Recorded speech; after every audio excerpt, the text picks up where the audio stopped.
Hey there, welcome. So yeah, this is going to be the third part to the Nazca Mummy series. Again, sort of Gaia TV are sort of releasing kind of updates intermittently as they sort of make more discoveries, and also seem to be uncovering kind of more and more entities, which is really fascinating. Obviously, the first one sort of detailed Maria, who was a kind of a more of a human-looking sort of entity, sort of wrapped up in a tight kind of crouching position, but again was quite large in comparison to the other entities. And then the second part that I did last time, we kind of looked at Victoria, who was a smaller entity with missing the head, but was fixed in a kind of crouching position. Now, this particular update, they're sort of talking about the latest smaller entities, which are called Alberto and Josefina. I did detail them very briefly in the last kind of update, but this one they're purely kind of concentrating on these two entities. Now, they also kind of interviewed Thierry Jamin a little bit more, and he sort of just talks about his personal history and how he moved from France and moved over to kind of Peru 20 years ago. And it was actually one of his colleagues, a guy called Mario, who hasn't really given his second name and wants to kind of maintain anonymity. He's sort of refusing to give any interviews, and also won't take anyone to the tomb where he's finding these entities as well. He's generally been working as a professional kind of archaeologist since like the 1990s, and he wants to sort of keep this find completely secret. Again, their sort of tomb is in a secret place somewhere in the desert, sort of near kind of the Nazca lines.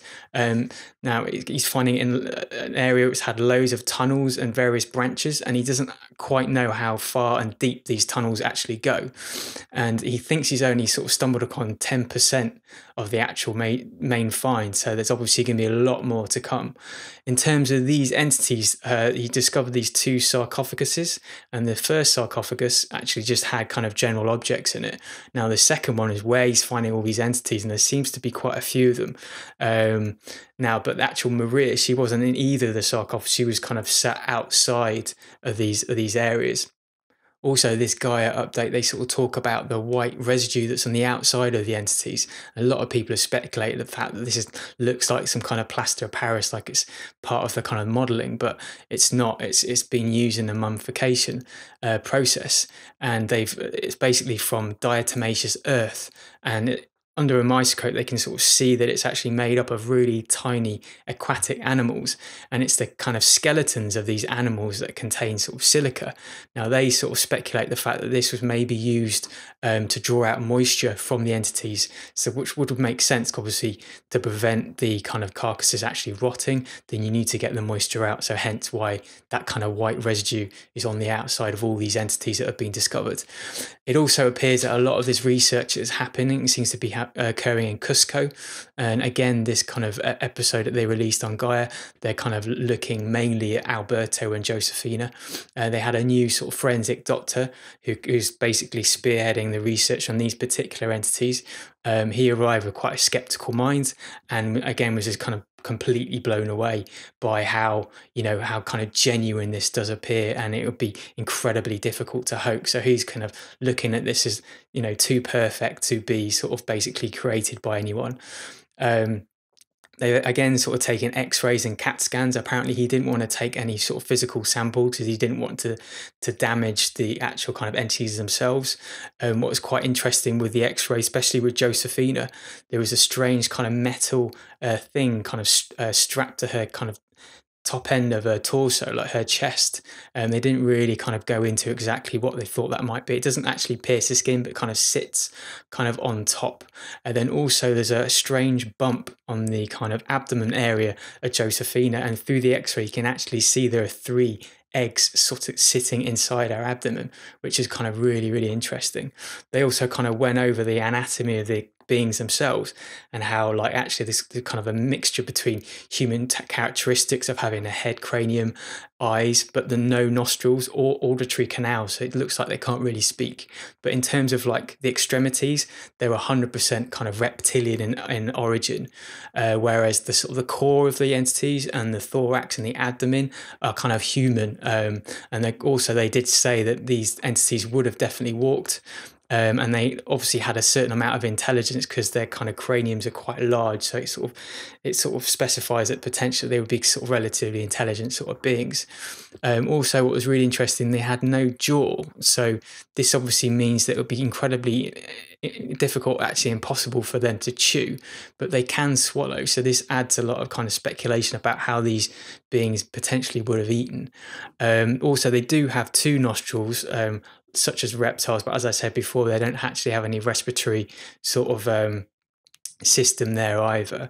They have sort of big eyes, and they counted 11 vertebrae as well. And again, the same with all the other ones like Maria and Victoria, they had 3 fingers and also kind of 3 toes.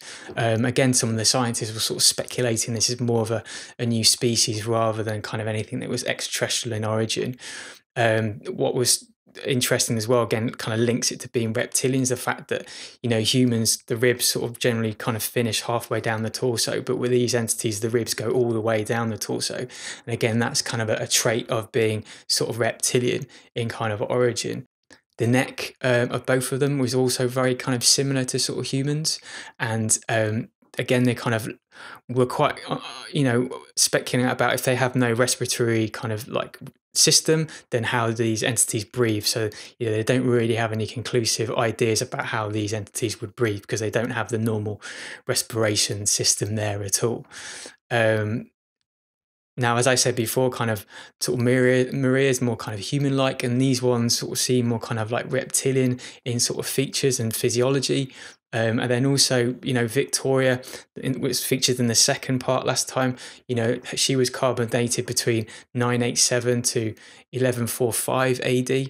And then they do have a sort of a new update coming out, and they gave a small teaser at the end of this particular update, and basically they detailed this small baby looking kind of entity. Immediately think maybe it was human, but they did seem to allude to the fact that again this entity had 3 toes, so potentially again not human in origin, could be a new species as well. So again, really fascinating, looking forward to their new update. And it just seems they keep releasing more and more of these entities, and they didn't really kind of say exactly how many they sort of found in the sarcophagus, but it sounds like they actually found a few. But some kind of thoughts for me, like I find kind of quite strange is kind of the Maria, the sort of larger entity, the sort of carbon dating was sort of 245 to 410 sort of AD. And then as I just mentioned, Victoria had a carbon date of 987 to 1145 AD. So you're talking the kind of the distance between those two entities is, you know, quite a few hundred years. So it just begs the question, like, you know, how are these beings being placed in the same area considering their age is kind of so different? So that's kind of really interesting. And again, like I mentioned before, like how do these things eat as well? Well, as the kind of smaller reptilian type ones, there's no kind of way they can sort of actually chew. So that asks a lot of questions about how they would have eaten.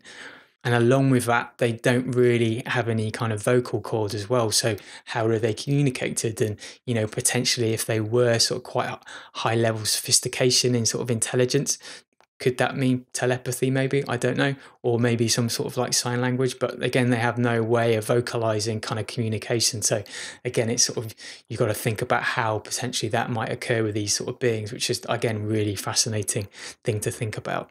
And the sort of metal sort of thing that's fixed to Josephine's chest as well. Wonder what that is. Was that some kind of medical device, or was it like a jewelry or a piece of technology? Again, they didn't really offer kind of any answers to that, but it kind of really interesting kind of think about potentially what that might be.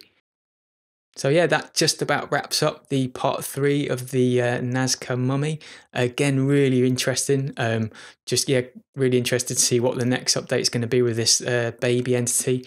But thank you very much for joining me. Take care. Bye bye.